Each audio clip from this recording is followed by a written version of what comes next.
Question 4 પ્રશ્ન છે કાર્યનું મૂલ્ય શૂન્ય ક્યારે હોઈ શકે તે ઉદાહરણ આપી સમજાવો કે કાર્ય ક્યારે 0 હોય અથવા કાર્ય ક્યારે ન થાય.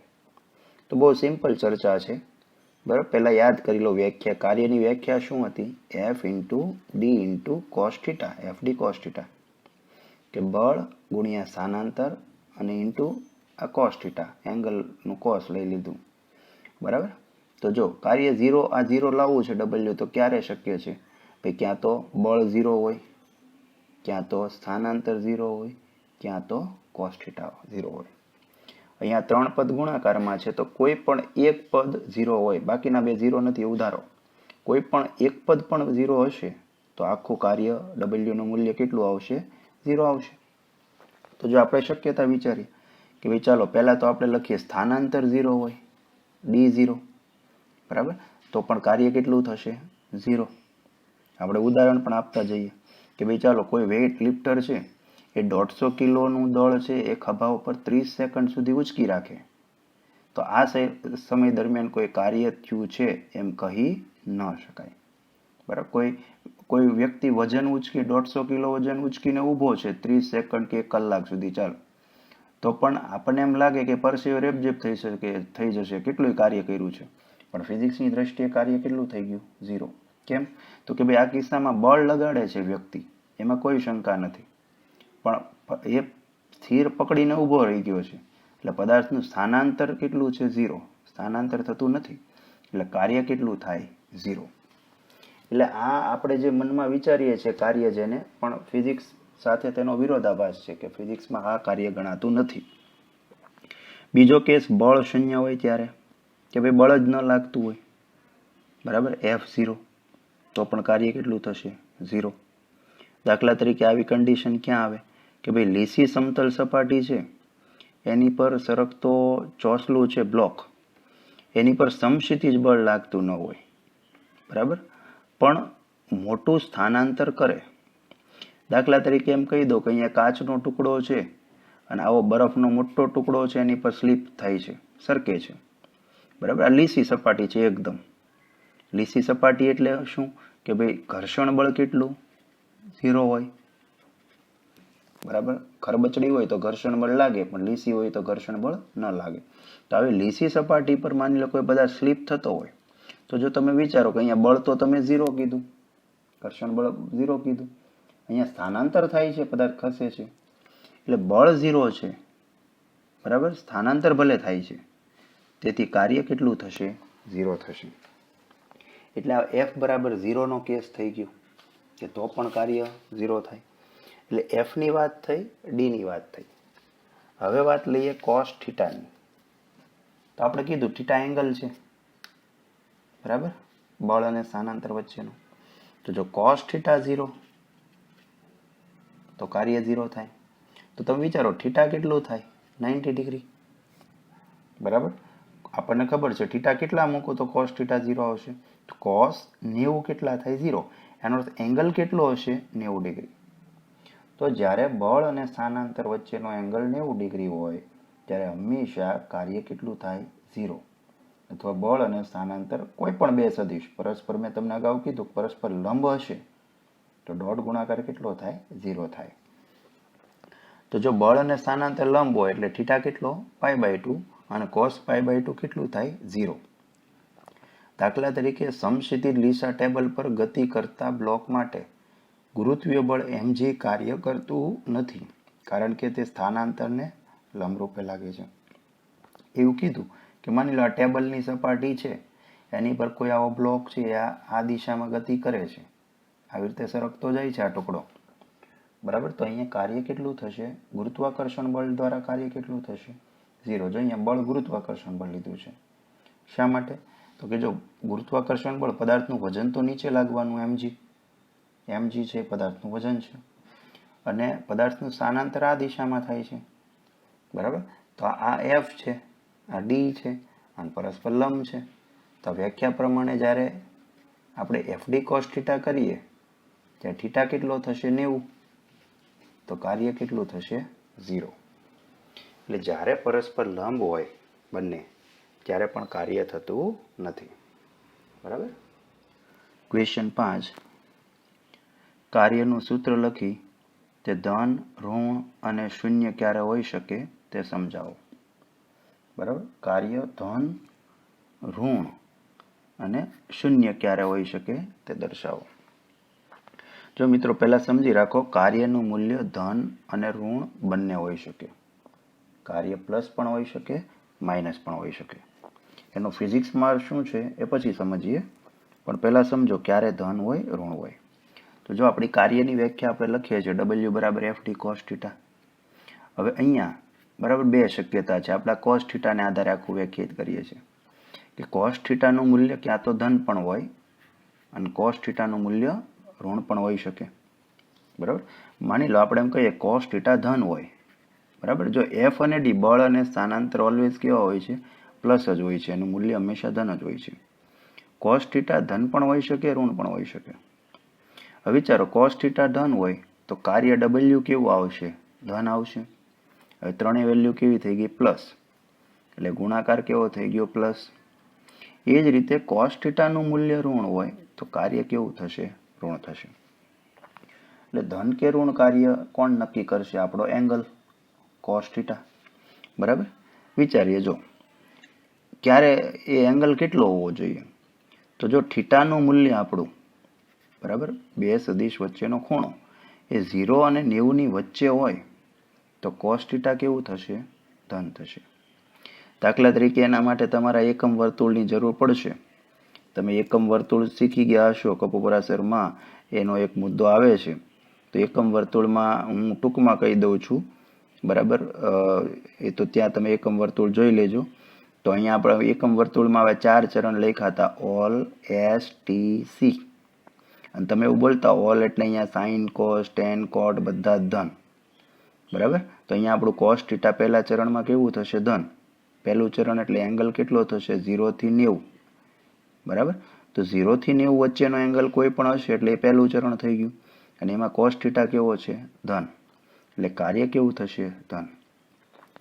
પણ એનાથી ઉલટું બીજું ચરણ હોય, આ પહેલું ચરણ, આ બીજું ચરણ. તો બીજામાં ઓલ એસ, આમાં એસ આવે છે. એસ એટલે સાઇન. તો આમાં સાઇન ધન હોય, બાકીના બધા ઋણ હોય. તો આપણે બીજા ચરણની વાત કરીએ તો આપણું cos θ કેવું છે? ઋણ થઈ ગયું. અને એંગલ કેટલો થાય બીજું ચરણ એટલે? 90 થી 180, આની વચ્ચે. તો એંગલ 90 થી 180 વચ્ચે હશે તો cos θ ઋણ હોય તો કાર્ય કેવું થઈ જાય? ઋણ થઈ જાય. બરાબર. એટલે 0 થી 90 વચ્ચે કાર્ય ધન અને એંગલ 90 થી 180 વચ્ચે હોય તો કાર્ય ઋણ થાય. બરાબર. હવે એક વાત આવી થાય કે ઘણા કિસ્સામાં ઘર્ષણ બળ સ્થાનાંતરની વિરુદ્ધ દિશામાં હોય એટલે θ 180. બરાબર. તો cos 180 થાય -1. બરાબર. ઘર્ષણ બળ સ્થાનાંતરની વિરુદ્ધ દિશામાં છે. માની લો આવી કલ્પના કરીએ કે કોઈ ખરબચડો રસ્તો છે. બરાબર. કોઈ સાયકલ સવાર જાય છે. બરાબર. અને ઓચિંતાનો બરાબર સ્લીપ ખાઈ જાય સાયકલ વાળો. બરાબર. ટાયર ને બધું છૂટું છૂટું થઈ જાય. તો એ ઘસડાતો અહીંયા આ બાજુ જાય છે. તો આ કિસ્સામાં કાર્ય કેવું થશે? ધન કે ઋણ? આ કિસ્સામાં કાર્ય કેવું થશે? ઋણ થશે. કેમ ઋણ થશે? તો જો તમે વિચારો બળ અને સ્થાનાંતર બે વચ્ચેનો એંગલ કેટલો થશે? 180 ડિગ્રી થશે. બરાબર. જો સ્થાનાંતર ક્યાં થયું સાયકલનું? આ દિશામાં. આ ડી કહી દઈએ કે સાયકલ આમ ઘસડાતી જાય છે. પણ બળ કઈ દિશામાં લાગશે? એફ, ઓપોઝિટ દિશામાં. કેમ ઓપોઝિટ દિશામાં? તો કે અહીંયા આપણે બળ, ઘર્ષણ બળ લઈએ છીએ. તો ઘર્ષણ બળ હંમેશા ગતિની વિરુદ્ધ દિશામાં જ હોય. એ હંમેશા તમારી ગતિને અવરોધે. બ્રેક મારો એટલે સાયકલ અટકી જાય છે, ગતિને અવરોધ કરે છે. એટલે એફ આ બાજુ છે, ડી આ બાજુ છે. એનો અર્થ એંગલ બે પ્રતિ સમાંતર થયા. તો એંગલ કેટલો છે? 180. અને આપણને ખબર છે cos 180 ડિગ્રીનું મૂલ્ય કેટલું? -1. બરાબર. એટલે કાર્યમાં મૂકો તમે FD cos θ માં -1 તો કાર્ય કેવું આવશે? ઋણ આવશે. એટલે એંગલને આધારે પણ કાર્ય ધન કે ઋણ વ્યાખ્યાયિત કરી શકાય. સીધી સાદી બાબતમાં જ્યારે કાર્ય ધન હોય ત્યારે તમારે સમજવાનું કે ગતિ વધતી હોય, સ્પીડ વધતી હોય, અથવા બળ અને સ્થાનાંતર એક જ દિશામાં હોય. બરાબર, તો કાર્ય કેવું હોય? ધન હોય. જેમ તમે બાઇક છે એ જે દિશામાં જતી હોય એ જ દિશામાં પાછળથી ધક્કો મારો તો એની સ્પીડ વધે. કેમ કે તમે માની લો આ દિશામાં જાય છે, તમે બળે એ દિશામાં, ધક્કો એ દિશામાં માર્યો તો સ્પીડ વધી, એટલે અહીંયા કાર્ય કેવું ગણ્યું? ધન. પણ સ્પીડ ઘટે છે જો આ સાયકલના કિસ્સામાં. શા માટે? તો બળને સ્થાનાંતર વિરુદ્ધ દિશામાં છે, તો કાર્ય કેવું ગણાય? ઋણ ગણાય. બરાબર, એટલે ધન અને ઋણ કાર્ય એકને કારણે ગતિમાં વધારો થાય છે, જેમ કે લીવર ગાડીમાં ધન કાર્ય, પણ બ્રેક મારો તો ઋણ કાર્ય. તો આવું તમે અંદાજ માંડી શકો. મિત્રો, સાથે સાથે જે તે ટોપિકના દાખલા પણ લેતા જઈએ તો સમજવામાં સારું પડશે. એટલે કાર્ય આધારિત એક દાખલો છે, એક્ઝામ્પલ 6.3, ઉદાહરણ 6.3 જોઈએ. એક સાયકલ સવાર છે એ 10 મીટર અંતર ઘસડાઈને સ્થિર થાય છે. આ ઘટના દરમિયાન રસ્તા વડે સાયકલ પર લાગતું 200 ન્યૂટન બળ ગતિની વિરુદ્ધ દિશામાં લાગે છે. તો બે વસ્તુ પૂછી છે. એ, રસ્તા વડે સાયકલ પર કેટલું કાર્ય થશે, અને બી, સાયકલ વડે રસ્તા ઉપર કેટલું કાર્ય થશે. બરાબર, સમજો. જો શું કીધું કે સાયકલ લઈને જાય છે કોઈ વ્યક્તિ અને સાયકલ ફ્લિપ થઈને ઘસડાય છે. બરાબર, કેટલી ઘસડાય છે? 10 મીટર. એટલે આપણું સ્થાનાંતર કેટલું થઈ ગયું? 10 મીટર. એટલી ખઈસી. અને કેટલું બળ લાગે છે? 200 ન્યૂટન બળ. એટલે ફોર્સ કેટલું કીધું? 200 ન્યૂટન. આ ઘર્ષણ બળ છે. વ્યક્તિ ઘસડાય છે તો એની પર ઘર્ષણ બળ લાગશે 200 ન્યૂટનનું. તો બળ અને સ્થાનાંતર આપ્યું છે. તો જો પહેલું શું પૂછ્યું છે? રસ્તા વડે સાયકલ પર થતું કાર્ય. બરાબર, કે રસ્તો સાયકલ પર કેટલું કાર્ય કરે. બરાબર, તો સાયકલ પર કાર્ય જોઈએ છે. તો ચાલો સૂત્ર મૂકું, W બરાબર FD cos θ. કિંમત મૂકી દઈએ. તો સાયકલ પર કાર્ય છે તો અહીંયા સાયકલની જ વાત થશે. F છે સાયકલ પર લાગતું બળ છે, D છે સાયકલનું સ્થાનાંતર છે. બરાબર, તો બળ કેટલું લાગ્યું સાયકલ પર? 200. સ્થાનાંતર કેટલું થયું? 10. અને એંગલ કેટલો થશે? cos π, 180 degree. કેમ 180 ડિગ્રી? તો આગળનું થિયરી યાદ કરો કે સાયકલ ઘસડાતી હોય ત્યારે બળ અને સ્થાનાંતર કેવા હોય? વિરુદ્ધ દિશામાં, ઓપોઝિટ હોય. એટલે એંગલ કેટલો થયો? 180. બરાબર, એટલે આ કેટલું થઈ ગયું? cos π આપણને ખબર છે -1 થાય. એટલે 200 ગુણ્યા 10 ગુણ્યા -1, એટલે -2000 જૂલ. જો અહીંયા કાર્ય કેવું આવ્યું? ઋણ આવ્યું. મેં તમને કીધું હતું કે બળને સ્થાનાંતર વિરુદ્ધ દિશામાં હોય, સ્પીડ ઘટે છે. સાયકલ જેમ જેમ ઘસડાય, થોડીક વાર ઘસડાય સ્થિર થઈ જાય, ગતિ ઘટે છે, એટલે કાર્ય કેવું આવે? ઋણ આવે. હવે બીજું પૂછ્યું કે સાયકલ વડે રસ્તા પર થતું કાર્ય. હવે પેલા સાયકલ પર કાર્ય શોધ્યું, હવે રસ્તા પર કાર્ય શોધ્યું. તો રસ્તા પર કાર્ય શું થશે? તો પહેલા તો રસ્તા ઉપર બળ કેટલું લાગશે? તો જો રસ્તો સાયકલ પર જેટલું બળ લગાડે, સાયકલ રસ્તા પર એટલું સમાન મૂલ્યનું અને વિરુદ્ધ દિશામાં બળ લગાડશે. બરાબર, અહીંયા આપણને આપ્યું છે કે રસ્તા વડે સાયકલ પર કેટલું બળ લાગે છે? 200 ન્યૂટન. રસ્તો સાયકલ પર 200 ન્યૂટન બળ લગાડે છે. તો સામે સાયકલ રસ્તા ઉપર કેટલું લગાડે છે? 200 ન્યૂટન. બરાબર, તમે ન્યૂટનનો આઘાત અને પ્રત્યાઘાતનો નિયમ શીખેલા છો કે આઘાત પ્રત્યાઘાત સમાન મૂલ્યના વિરુદ્ધ દિશાના હોય છે. એનો સાદો અર્થ શું? કે તમે દિવાલ પર ઢીકો મારો તો તમે દિવાલ ઉપર જેટલું બળ લગાડો એટલું જ બળ દિવાલ તમારી પર લગાડે. બરાબર, આ ત્રીજો નિયમ છે. બરાબર, તો અહીંયા બળ કેટલું થશે? 200 ન્યૂટન જ થશે. પણ આપણા કિસ્સામાં સ્થાનાંતર કેટલું થશે? 0. જો તમે વિચારો, તમે કોનું સ્થાનાંતર કહો છો? રસ્તાનું. તમારે કોના પર? પહેલા યાદ કરો, તમે કોનું કાર્ય જોઈએ છે? રસ્તા પર. એટલે સૂત્ર પ્રમાણે તમારે રસ્તા પર બળ અને રસ્તા ઉપર સ્થાનાંતર જોઈએ છે. રસ્તા પર બળ અને રસ્તાનું સ્થાનાંતર જોઈએ છે. તો રસ્તાનું સ્થાનાંતર તો કેટલું થશે? 0.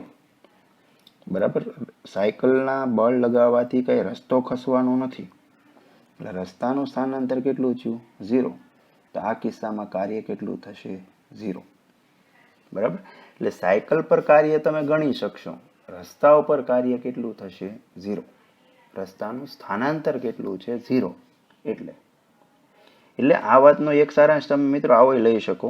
બરાબર, જો અહીંયા મેં સારાંશ લખ્યો છે, યાદ રાખજો કે એ બી પર જેટલું બળ લગાડે તેટલું જ બી એ પર લગાડે. કેવું? સમાન મૂલ્યનું વિરુદ્ધ દિશામાં. બરાબર, આ મેં ન્યૂટનનો ત્રીજો નિયમ લખ્યો છે કે ભાઈ સાયકલ રસ્તા ઉપર લગાડે જેટલું બળ એટલું જ રસ્તો સાયકલ પર લગાડે. કેવું? સમાન મૂલ્યનું વિરુદ્ધ દિશાનું. એટલે બળ અહીંયા બે કિસ્સામાં, રસ્તો વિચારો સાયકલ વિચારો, બે કિસ્સામાં બળનું મૂલ્ય કેવું છે? સમાન. પણ બંને કિસ્સામાં કાર્ય કેવું છે? જુદું જુદું. જો ઘટના એક જ છે છતાંય તમને સાયકલ પર કાર્ય મળ્યું, રસ્તા ઉપર કાર્ય 0 મળ્યું. બરાબર, એટલે જરૂરી નથી કે એકને એક કિસ્સામાં કાર્ય હંમેશા સમાન જ હોય. કાર્યનું મૂલ્ય નોખું નોખું પણ હોઈ શકે. એક્સરસાઇઝ 6.11 સ્વાધ્યાયનો 6.11મો દાખલો જોઈએ. એક પદાર્થને યામ પદ્ધતિની ઝેડ અક્ષ પર ગતિ સીમિત રાખવા F જેટલું અચળ બળ લગાડવામાં આવે છે, જે F બરાબર -I + 2J + 3K caret newton છે. અહીં IJ અનુક્રમે XYZ અક્ષ પરના એકમ સદિશો છે. આ પદાર્થને Z અક્ષ પર 4 મીટર અંતર ગતિ કરાવવા માટે કેટલું કાર્ય થયું હશે? તો જો મિત્રો, અહીંયા પદાર્થ પર બળ કેટલું લાગે છે? તો જો તમને બળ આપેલું છે F બરાબર -I + 2J + 3K કેરેટ, અને એવું કીધું છે પદાર્થ Z અક્ષ ઉપર 4 મીટર અંતર સુધી ગતિ કરે છે. બરાબર, ગતિ કરાવી છે એટલે જો સ્થાનાંતર કેટલું થઈ ગયું? 4 મીટર. અને Z અક્ષ ઉપર છે એટલે મેં શું જોડી દીધું? સદિશમાં લખવા માટે K કેરેટ. D 4 મીટર છે પણ D સદિશ લખવો હોય તો શું લખાય? 4K કેરેટ, કેમ કે Z અક્ષ છે. તો જો અહીંયા કાર્ય કેટલું થશે? તો બહુ સિમ્પલ છે, સીધું સૂત્ર જ યુઝ કરવાનું છે. W નું સૂત્ર શું છે? F.D. ચાલો કિંમત મૂકી. F શું છે? તો -I caret + 2J caret + 3K caret dot D કેટલા છે? 4K caret. હવે આ બંનેનો અદિશ ગુણાકાર કરતા આપણને આવડે છે. મેં તમને કીધું અદિશ ગુણાકાર કરવો હોય તો શું કરવાનું કે અહીંયા આપણી પાસે ખાલી K કેરેટ જ છે, તો K કેરેટનો કોની સાથે ગુણાકાર થશે? K કેરેટ સાથે જ. બરાબર, સરખાનો ડોટ ગુણાકાર થાય એવું આપણે આગળ ગુણધર્મોમાં શીખાશું. તો જો અહીંયા શું થશે? 3 ચોક 12. બરાબર, આખો ગુણાકાર લખવો હોય તો આમ લખાય 12, અને આ બનશે K caret dot K caret. જો આ બે પદનો ગુણાકાર કરીએ તો પણ K caret dot K caret તો કેટલું થાય? 1. એટલે આન્સર કેટલો આવશે? 12 જૂલ. બરાબર, જો અહીંયા તમને સમજવા માટે બીજી રીતે કહી શકું કે ચાલો અહીંયા Z અક્ષ ઉપર નહીં, રકમ આની આ જ છે, પણ તમને એમ કીધું કે સ્થાનાંતર X અક્ષની દિશામાં થતું હોત તો કેટલું કાર્ય થાત? તો તમે શું કરત? તો તમારે D કેટલું લેવું પડશે? 4I caret. બરાબર, કેમ કે હવે ક્યાં આપ્યું? X અક્ષ ઉપર, તો એકમ સદિશ કયો જોડશો? I caret. બરાબર, તો D 4I કેરેટ. પાછો ડોટ ગુણાકાર કરો તો F.D કરું તો F શું છે? -I + 2J + 3K dot D કેટલું? 4I. અને આ વખતે ડોટ ગુણાકાર કોનો થશે? તો અહીંયા I છે તો I નો I સાથે. બરાબર, એટલે અહીંયા -1 છે તો -1 × 4, અને I ડોટ I, તો I ડોટ I તો 1, એટલે આ કેટલું થઈ ગયું? -4. આ પદ આની સાથે ગુણાશે. I ને જે સાથે ગુણાવા જઈશ કે K સાથે ગુણાવા જઈશ, કાઉન્સ છૂટો પાડીશ તો એ પદો આપોઆપ કેવા થશે? 0 થશે. એટલે ડોટ ગુણાકાર કરતા તમને સ્પષ્ટ ફાવતું હોય તો તમે આ બાબત ઝડપથી લખી શકો. હેલો ફ્રેન્ડ્સ, આપણું ઉદાહરણ 6.1. આવી રકમ છે કે બળ F બરાબર 3I + 4J caret - 5K caret. એકમ અને સ્થાનાંતર D આપ્યું છે 5I caret + 4J caret + 3K caret. એકમ વચ્ચેનો ખૂણો શોધો તથા F નો D પરનો પ્રક્ષેપનું મૂલ્ય શોધો. બરાબર, રકમમાં આપણને બળ અને સ્થાનાંતર આ બે વસ્તુ આપેલી છે. કેટલું આપ્યું છે બળ? ફરીથી લખી. F કેટલું છે? 3I + 4J - 5K caret. અને સ્થાનાંતર D કેટલું આપ્યું છે? 5I + 4J + 3K caret. તો તમારે પહેલું તો શું શોધવું છે? બંને સદિશો વચ્ચેનો ખૂણો શોધવો છે. તો જો ખૂણો કઈ રીતે લાવી શકાય? તો આપણે સૂત્ર લખીએ ડોટ ગુણાકારનું. તો F.D નું સૂત્ર શું છે? F × D × cos θ. બરાબર, થીટા છે F અને D વચ્ચેનો એંગલ થશે. તો આપણે એંગલ જ શોધવો છે એટલે cos θ ને આપણે કરતા બનાવીએ. તો cos θ શું લખી શકશો? F.D / FD. આ F અને D અહીંયા છેદમાં જશે. જો મિત્રો અહીંયા એફ ડી ઉડાડી નહીં નાખતા, બરાબર સમજો. અહીંયા એફ અને ડોટ ડી આ બે સદિશ છે અને આ એફ અને ડી છે એ એફ અને ડીના મૂલ્ય છે, બરાબર. આ સદિશ છે, અંશમાં આ મૂલ્ય છે એટલે ઉડશે નહીં. એ કઈ રીતે લખાય જો, તો એફ અને ડી, ચાલો એફ ડોટ ડી તો કિંમત મૂકીએ. સદિશ એફ કેટલું છે? 3i + 4j - 5k, બરાબર. ડોટ ડી કેટલું છે? 5i + 4j + 3k upon. હવે આ શું લખવાનું છે? એફનું મૂલ્ય. તો સદિશના મૂલ્યમાં મેં કીધું હતું તમારે શું કરવાના, એક્સ વાય ઝેડ ઘટક જે હોય એના વર્ગોનો સરવાળો કરવાનો હોય. તો જો આપણો એફ સદિશ કેટલો છે? એક્સ ઘટક કેટલો છે? 3, વાય ઘટક કેટલો છે? 4, ઝેડ ઘટક કેટલો છે? -5. તો 3 વર્ગ કરી દીધો. જો 3 વર્ગ પ્લસ 4 વર્ગ પ્લસ 5 વર્ગ, આ -5 છે એનો વર્ગ તો પ્લસ જ થવાનો ને, એટલે +5 વર્ગ. એ જ રીતે ડીનું મૂલ્ય જોઈએ તો ડી સદિશનું મૂલ્ય શું થઈ ગયું? વર્ગમૂળમાં ડી એક્સ ઘટક 5 એટલે 5 વર્ગ, વાય ઘટક 4, 4 વર્ગ અને ઝેડ ઘટક 3 તો 3 વર્ગ. વચ્ચે પ્લસ પ્લસ જ આવવાનું છે ઓલવેઝ, બરાબર. તો આનું સાદરૂપ આપીએ. જો હવે આ ડોટ ગુણાકાર અંશમાં લઈએ તો ડોટમાં મેં તમને કીધું આઈ સાથે આઈ લેવાનું, જે સાથે જે લેવાનું. ચાલો આઈનો ગુણાકાર કરો તો અહીંયા 3i છે અને 5i છે, તો આ થઈ ગયું 3 × 5 = 15. આઈ ડોટ આઈ એ તો આપણને ખબર છે 1 થાય, પ્લસ આ કેટલું છે? 4 અને 4, જે ઘટક લઈએ તો 4 × 4 = 16 પ્લસ આવ્યા. અને કે વાળા ઘટક લઈએ તો આ થઈ ગયા, અહીંયા -5 છે, અહીંયા +3 છે એટલે -5 × 3 એટલે -15. કે ડોટ કે તો કેટલા થઈ ગયા? 1 થઈ ગયા. એટલે આઈ જે કે ડોટ ગુણાકાર કરો તો આ તમને મળ્યો. છેદમાં આ 3 વર્ગ + 4 વર્ગ + 5 વર્ગ એ થઈ છે 50, બરાબર. આ થઈ ગયું 9 ને 16 25 અને 5 વર્ગ 25 એટલે 50 થઈ ગયું. એટલે આ વર્ગમૂળમાં 50 થશે. એવી જ રીતે આ તમે ટોટલ મારો તો વર્ગમૂળમાં 50 થશે. તો cos θ શું આવ્યું આપણી પાસે? અંશમાં આવ્યું +15 - 15 કેન્સલ એટલે અંશમાં બચ્યા 16 અને વર્ગમૂળ 50 × વર્ગમૂળ 50 એટલે એ કેટલું થઈ ગયું? ગુણાકાર 50 થઈ ગયું. તો 16 / 50 કરશો તો 0.32 આવશે. તો cos θ 0.32 આવ્યા. એનો અર્થ θ કેટલું થઈ ગયું? cos inverse 0.32. cos આ બાજુ જાય, cos ઇન્વર્સ થાય. એટલે આ એંગલ થઈ ગયો. આનું મૂલ્ય શોધી શકાય, પણ એ ક્લાસરૂમમાં આપણે મૂલ્ય શોધતા શીખશું, પછી એ વાત થશે. અત્યારે આપણે નહીં કરી શકીએ ઓનલાઈન. હવે બીજું તમને શું કીધું છે? એફનો ડી પરનો પ્રક્ષેપનું મૂલ્ય. તો એફનો ડી પરનો પ્રક્ષેપ શું લખાય? F cos θ. મેં તમે શરૂઆતમાં થિયરી શીખવાડી કે એનો બી પરનો પ્રક્ષેપ અને બીનો એ પરનો પ્રક્ષેપ, એવું સૂત્ર મેં શીખવાડ્યું હતું. એમાં તમે જુઓ તો ખ્યાલ આવે. એફનો ડી પરનો એટલે શું થશે? F cos θ. ચાલો કિંમત મૂકીએ. એફ કેટલું છે? તો એ √50 છે. ક્યાંથી આવ્યું? તો જો તમે અહીંયા એફનું મૂલ્ય આ છેદમાં અહીંયા શોધેલું જ છે, બરાબર. આ એફનું મૂલ્ય છે, અથવા એ કેટલું છે? √50. અને cos θ, તો cos θ અહીંયાથી લીધું. cos θ કેટલું છે? 0.32. તો કેલ્ક્યુલેટરમાં વર્ગમૂળ 50 ગુણ્યા 50નું વર્ગમૂળ કાઢી ગુણ્યા 0.32 કરશો તો કેટલું આવશે? 2.26 ન્યૂટન. એટલે એફના ડી પરના પ્રક્ષેપનું મૂલ્ય કેટલું થઈ ગયું? 2.26 ન્યૂટન.